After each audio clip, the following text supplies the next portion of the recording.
কৰ্মই জীৱন এই কথাষাৰ হাতে কামে লাগি দেখুৱাইছে এটি পৰিয়ালে। অসমৰ প্ৰতিজনে চিনি পোৱা এটি নাম সদ্যপ্ৰয়াত গণশিল্পী ৰাজীৱ হদিয়া। গণশিল্পী ৰাজীৱ হদিয়াৰ অকাল মৃত্যুৰ পিছতেই দিশহাৰা হৈ পৰিছে এটা পৰিয়াল। গণশিল্পী হদিয়াৰ লগতে বাদ্যযন্ত্ৰী হিচাপে সংগ দিয়া পংকজ চেতিয়া আজি হৈ পৰিছে নিৰুপায়। ৰাজীৱ হদিয়াৰ মৃত্যুৰ পিছত মানসিকভাৱে আৰু সংস্থাপনহীন অভাৱত ভাঙি পৰিছে পংকজ আৰু তেখেতৰ পৰিয়াল। উপায়ন্তৰ হৈ তিনিচুকীয়াৰ চানমাৰী তিনিআলিৰ সমীপত পত্নীয়ে 9 মহীয়া কেঁচুৱা বুকুত বান্ধি টিং আৰু বাঁহৰ বেৰেৰে সজা এখন সৰু বিপণীত ৰুটি চব্জি বিক্ৰী কৰি চলাই গৈছে জীৱন সংগ্ৰাম। মাতৃগৰাকীৰ জীৱন সংগ্ৰামক লৈ আমাৰ এক বিশেষ প্ৰতিবেদন। হদিয়া দাদাৰ যেতিয়া ঢুকাইছে তাৰ পাছৰ পৰা তেনেকুৱা হৈছে, অসহায় হৈ পৰিছোঁ আমি। কাৰণ আমাৰ এখেতে আমাৰ মিউজিচিয়ানখিনি ৰাজীৱ দাৰ ওপৰতে ভৰসা কৰি থকা হৈছিলে। কাৰণ কিয়নো আমি গোটেই বছৰটো মিউজিকৰ ওপৰতে ভৰসা কৰিবলগীয়া হৈছিল ন। সেইকাৰণে আচলতে এতিয়া নতুনকৈ খুলিছোঁ আৰু ফাষ্টফুডতে এনেকৈ শুকান ৰুটি বাকি দিবলৈ চেষ্টা কৰিছোঁ। কাৰণ জীৱনটোতো সংগ্ৰামী জীৱন, সেইকাৰণে ভাবিলোঁ কি ল'ৰাটো লৈ হ'লেও এনেকৈ ৰুটি চুটিকে বনাওঁ, কিবা এটা কৰোঁ। মোৰ ঘৰ শদিয়াৰে হয় আৰু মোৰ নাম মনালিছা গগৈ চেতিয়া।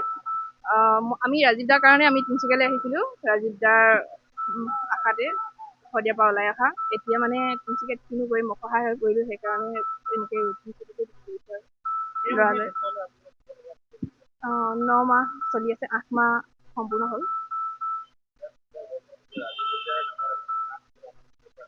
হয়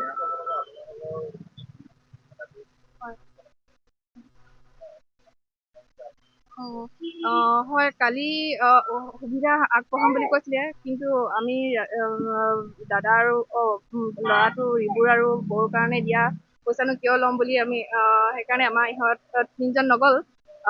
আমাৰ এখেত নগ'ল, তাৰপাছত আকৌ আৰু 3জন মিউজিচিয়ান নগ'ল।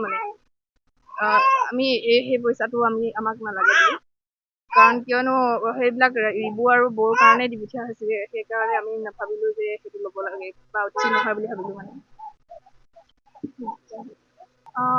মোৰ স্বামীৰ নাম পংকজ চেতিয়া হয়। কীবৰ্ড বজাইছিল তেখেতে, এতিয়া একো কাম কৰা নাই, কৰ্ম নকৰাকৈ আছে ঘৰতে। সেইকাৰণে ভাবিলোঁ ল'ৰাটো লৈ ময়ে কৰোঁ কিবা এটা। এতিয়া মিউজিকত থকা মানুহে বেলেগ কামো কৰিব নোৱাৰে, লাজ লাগে বা ষ্টেজত উঠি থাকে, সেইকাৰণে বেলেগ কাম কৰিব নোৱাৰে যে, সেইকাৰণে ভাবিলোঁ ময়ে কিবা এটা কৰোঁ। কোনোবা যদি সহায় কৰিব বিচাৰে যে আমাৰ পংকজ দাক যাতে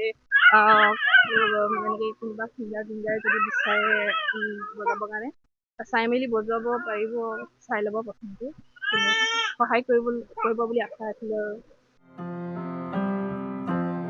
তিনিচুকীয়াৰ পৰা সন্তোষ ফুকনৰ ৰিপৰ্ট, এনি ভাৰত 24।